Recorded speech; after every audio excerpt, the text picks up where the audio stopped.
wabarakatuh. Apa kabar semuanya anak-anakku? Semoga senantiasa sehat dan senantiasa semangat dalam menuntut ilmu. Baik, insya Allah pada pertemuan hari ini kita akan membahas sebuah subbab dalam mata pelajaran ekonomi bab siklus akuntansi perusahaan dagang, yaitu bagaimana caranya kita akan membuat worksheet atau kertas kerja dalam siklus akuntansi. Namun sebelumnya pada pertemuan yang lalu kita sudah mempelajari bagaimana caranya membuat neraca saldo dan bagaimana membuat jurnal penyesuaian. Nah, untuk saat ini berarti bagaimana kita memindahkan data dari neraca saldo kemudian dan jurnal penyesuaian ke dalam kertas kerja. Nah, kertas kerja itu sendiri apa? Sebelumnya kita harus mengetahui dulu kertas kerja itu adalah sebuah daftar untuk memudahkan kita dalam menyusun sebuah laporan keuangan, di mana nanti ketika kita akan membuat laporan keuangan maka sumber datanya yaitu dari kertas kerja. Nah, berarti satu hal ya, ketika kita membuat kertas kerja berarti harus ada data. Yang pertama data neraca saldo dan yang kedua adalah data ayat jurnal penyesuaian. Baik, selanjutnya. Nah, ini adalah daftar kertas kerja. Ada 5 kolom. Yang pertama adalah kolom neraca saldo, yang kedua adalah kolom jurnal penyesuaian, yang ketiga nanti ada kolom neraca saldo disesuaikan, kemudian yang keempat ada kolom laba rugi, dan yang kelima ada kolom neraca. Nah, langkah yang pertama yaitu bagaimana caranya kita mengisi kolom neraca saldo terlebih dahulu. Di sini ada nomor akun, ada neraca saldo, kemudian ada debit kredit. Nah, caranya dari soal yang ada yaitu data neraca saldo ini kita pindahkan semua. Di sini ada nomor, ada akun, ada debit, ada kredit, kemudian sampai jumlahnya kita semuanya pindahkan. Bagaimana cara memindahkan? Tinggal dipindahkan aja. Ya, seperti ini. Oke, sudah. Selanjutnya ini neraca saldo sudah terisi. Selanjutnya bagaimana kita caranya mengisi jurnal penyesuaian. Jurnal penyesuaian diisi dari ayat jurnal penyesuaian yang sudah kita susun.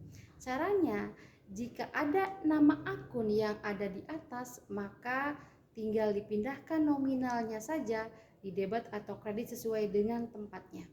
Kalau nama akunnya tidak ada di atas, maka akun tersebut ditulis kembali di bawahnya. Contohnya seperti ini. Di sini ada ayat jurnal penyesuaian yang pertama yaitu ihtisal laba rugi di debit 1.500.000, kemudian persediaan barang dagang 1.500.000 di kredit. Kita pindahkan. Ihtisal laba rugi di atas tidak ada, maka kita tuliskan lagi di bawah yaitu di debit 1.500.000. Kemudian persediaan barang dagang di atas ada, kita tinggal menuliskannya saja, nominalnya 1.500.000 di kredit. Oke, jurnal penyesuaian yang kedua. Persediaan barang dagang di debit, kemudian ihtisal laba rugi di kredit. Bagaimana caranya? Kita pindahkan satu-satu. Nah, persediaan barang dagang 3 juta ada di atas, maka kita tinggal isi di sampingnya saja di debit 3.200.000. Kemudian ihtisal laba rugi sudah ada di bawah, maka kita tinggal isi di sampingnya 3.200.000. Oke, selanjutnya ayat jurnal penyesuaian yang ketiga yaitu beban penyusutan peralatan pada akumulasi penyusutan peralatan. Kita lihat apakah beban penyusutan peralatan ada di atas.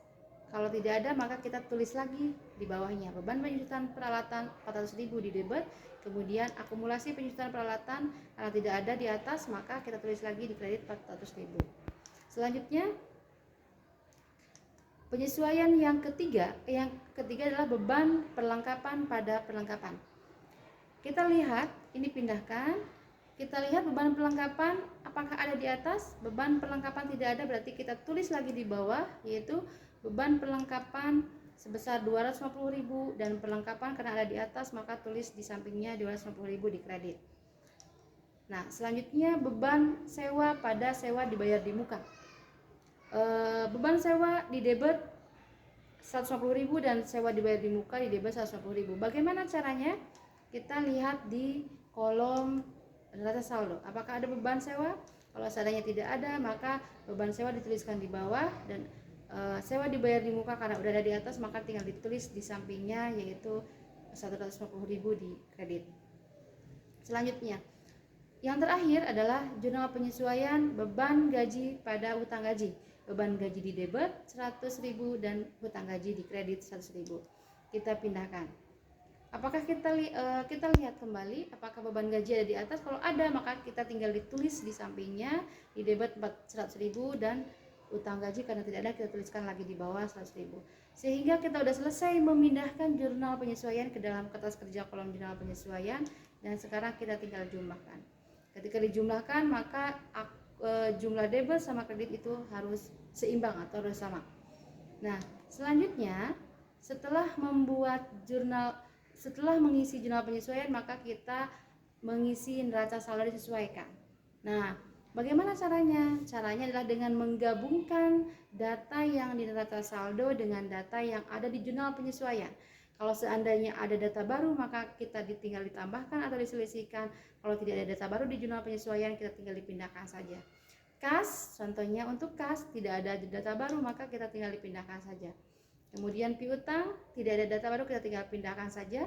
Kemudian sewa dibayar di muka ada 1.800.000 di debit, kemudian di jurnal penyesuaiannya ada 150.000 di kredit. Kita tinggal diselisihkan atau dikurangi, kemudian disimpan di saldonya yang besar. Begitupun dengan persediaan barang dagang, di debit ada 1.500.000, kemudian di jurnal penyesuaian ada 3.200.000 dan 1.500.000, maka di debit dengan debit ditambahkan, kemudian kalau dengan kredit dikurangi. Jadi akhirnya jumlah saldo akhirnya adalah 3.200.000. Untuk perlengkapan toko, karena tidak ada di debit neraca saldo ada 400.000, kemudian di jurnal penyesuaian ada 250.000, maka debit dengan kredit diselisihkan dan simpan di saldonya yang besar, yaitu di debit sebesar 150.000. Untuk peralatan toko, karena tidak ada, maka kita dipindahkan saja. Begitu untuk utang dagang kita pindahkan, untuk modal kita pindahkan, prive kita pindahkan, kemudian penjualan, semuanya yang tidak ada pengaruh dalam jurnal penyesuaian kita pindahkan. Seperti ini.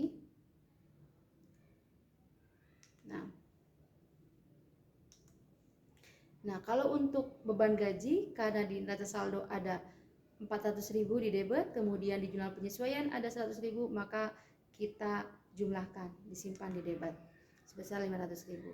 Nah, untuk yang lainnya kita tinggal pindahkan, sehingga nanti jumlah debit sama kredit kita jumlahkan, semuanya akan sama atau seimbang. Ya, seperti itu. Selanjutnya kita masuk ke dalam kolom yang keempat, yaitu mengisi kolom laba rugi dan neraca. Nah, sebelumnya juga kita sudah mengenal apa yang dimaksud dengan akun nominal dan apa yang dimaksud dengan akun real.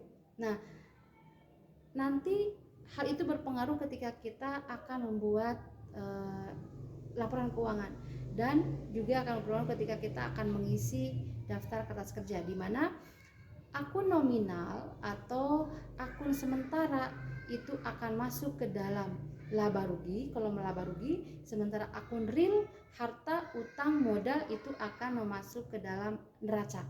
Nah, yang pertama kita memasukkan dulu data yang masuk ke dalam kolom laba rugi. Di antaranya kalau akun nominal itu adalah penjualan, potongan penjualan, pembelian, potongan pembelian, dan segala sesuatu yang menyangkut pembelian dan penjualan. Kemudian seluruh beban-beban itu adalah masuk ke dalam laba rugi. Atau akun-akun pendapatan dan beban itu adalah akun nominal, sehingga masuk ke dalam kolom laba rugi. Kita pindahkan.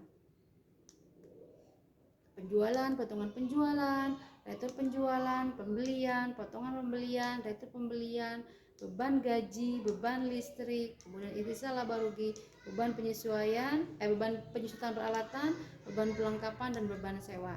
Nah, ada yang menarik, sehingga kita akan lebih mudah dalam memindahkan akun ke dalam kolom laba rugi dan kolom neraca, yaitu kita lihat dari nomor akunnya. Nomor akun 400, 500 itu adalah yang termasuk akun nominal, sehingga akun-akun yang memiliki nilai 400, 500 itu masuknya ke kolom laba rugi.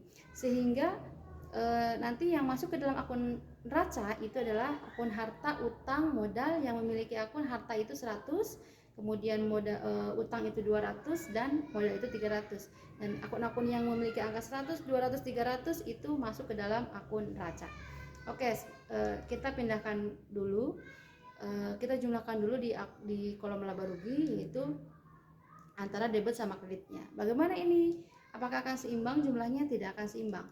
Tapi nanti selisih antara debit dan kredit itu harus sama dengan selisih debit dan kredit dalam neraca. Baik. Oke.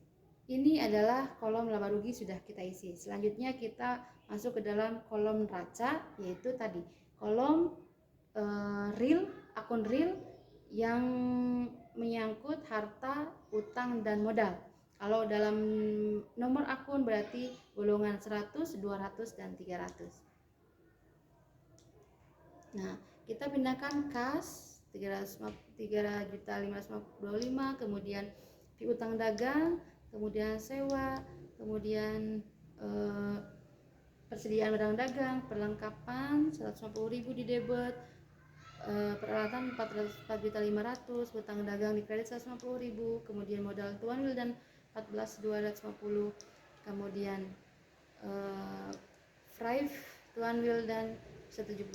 Kemudian di bawah ada akumulasi penyusutan peralatan dan ada utang gaji. Sehingga ketika dijumlahkan, jumlah debit sama kreditnya tidak akan sama, namun ada satu hal yang sama, yaitu adalah selisih antara debit dan kreditnya harus sama dengan selisih debit kredit yang ada di laba rugi. Berapa selisihnya? Yaitu 1.945.000. Itulah saldo itu merupakan laba yang dimiliki oleh perusahaan. Kalau seandainya saldo tersebut disimpannya di kredit dalam laba rugi dan di debit dalam neraca berarti rugi. Kalau seandainya saldo tersebut disimpan di debit untuk laba rugi dan di kredit untuk neraca berarti perusahaan tersebut memiliki laba. Sekian pertemuan hari ini untuk membahas tentang kertas kerja atau worksheet. Sampai ketemu lagi pada pertemuan berikutnya. Assalamualaikum warahmatullahi wabarakatuh.